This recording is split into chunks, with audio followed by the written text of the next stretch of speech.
And it became very clear that this was a health crisis of a much larger, going to have a much larger impact to the global economy. Practically the whole world is in a status of emergency. Now, Goldman Sachs, JP Morgan, Morgan Stanley say in the second quarter, output is going to fall between 25 to 30% annualized. So we're already in a state in which this is going to be a very severe recession, worse than the great financial crisis. Hello everyone, welcome to How to Hack the Economy. Today we're going to be talking about the coronavirus, more formally known as COVID-19, and the impact of the coronavirus on the economy. Now before we move on to that, let me just clear a few facts about corona. So the coronavirus started in the late days of December and was fully detected and named on January 7th. At the time this podcast was produced, there were over 600,000 cases with over 28,000 deaths. There is a silver lining, however, as there have been around 140,000 cases of recovery. COVID-19 is in the same family of the MERS virus and the SARS virus under the family name of coronaviruses and has similar symptoms. Now moving on to the economic impact of the virus. We have heard many people speaking about this economic problem caused by coronavirus, even making comparisons to the 2008 Wall Street crash. Is it really that bad? Let's look at this closely. Due to social distancing, curfews and quarantines, it's really hard for the wheels of the economy to keep spinning. Although the argument of working from home can be made, there are many jobs that require the employees to actually be present at their place of work. Engineers, cashiers, waiters, chefs, and construction workers are some of the many professions that require being at their place of work to function, and because of social distancing, this is made impossible. This results in a large unemployment issue. According to the Harvard Business Review, at the week of the production of this podcast, 3.28 million people lost their jobs in the US. That is 2.1% of the workforce in the US gone in 1 week. According to the Harvard Business Review, it is a historically unprecedented figure, about 5 times greater than the largest weekly increases in the global financial crisis. Now, what does this unemployment cause? Firstly, there's less money in the hands of the people to spare. They will not spend money for 2 reasons. The first reason is that many people are not earning what they used to, or they're not earning anything at all. The second reason is that people don't want to contract the coronavirus. This will stop people from going out to get things, and despite the presence of online shopping, spending will decrease. To save money, people will stop spending on a lot of things.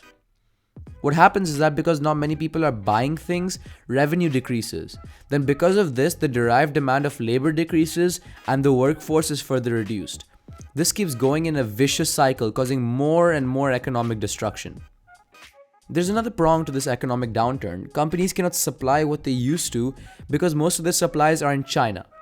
China is the center of economic production and is also the center of the coronavirus and has the third most cases and deaths behind the US and Italy.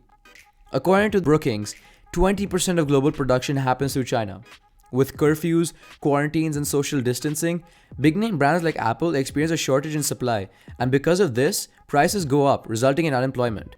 With this, a similar cycle starts. Now, we mentioned before that 20% of global production happens through China. 20% of the world's supply is almost at a standstill because of COVID-19. This causes investors to lose faith in the world markets, mainly in stocks and equity, because people no longer believe that companies will do well, especially in the short run due to reasons previously mentioned, and will try to sell off their stock at a lower price. According to the balance, the biggest point drop in Dow Jones history prior to the coronavirus pandemic was 1,175 points due to reasons like falling oil prices and unemployment in 2018.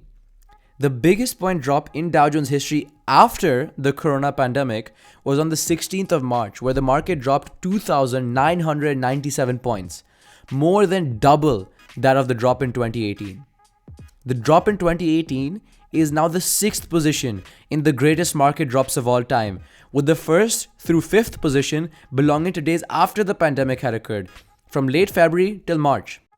This causes many investors to lose money, and financial firms who depend on their market from revenue will lose large amounts of revenue and may even declare bankruptcy.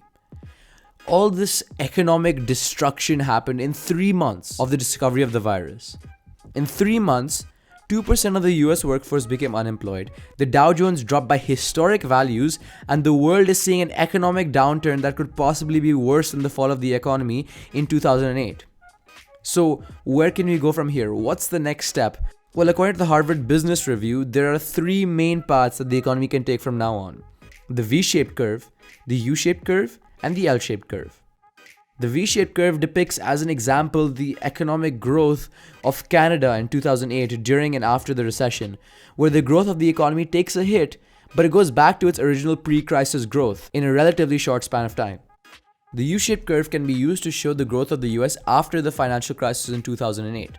This is when the economy suffers from a shock but never goes back to its pre-crisis path. Yes, the growth rate goes back to the way it was before the shock, but the difference between pre-crisis growth and the current growth remains obvious, and the economy does not tend to recover. The L-shaped curve is what is used to show the economic growth in Greece ever since the beginning of the economic downfall in 2009. This is where the growth of the economy takes a shock, the net growth does not recover just like in the U-shaped curve, but the growth rate does not recover either. It reduces, with the country being worse off as every day passes on. This is the worst possible outcome for the economy. Experts from the Harvard Business Review and JP Morgan believe that the most probable curve that the global economy will follow is either the V-shape or the U-shape, as successful policies have been made. And according to JP Morgan, many countries will be peaking in the near future, and cases of corona and its impact will reduce as time goes by, quicker than many might have imagined. In fact, China has already claimed to be past their peak, and cases should be rapidly declining as expected in India as well. So, in a nutshell, we are in a recession, that's for sure. And it's really hard to predict the consequences of this pandemic and how much of a hit the economy will take, but with the correct management, the economy may take a V-curve in terms of its growth, and the virus may affect us less than we may have thought in the long run. Thank you so much for listening. Please don't forget to like, share, and subscribe down below. See you all at the next video. Until then, wash your hands and stay safe.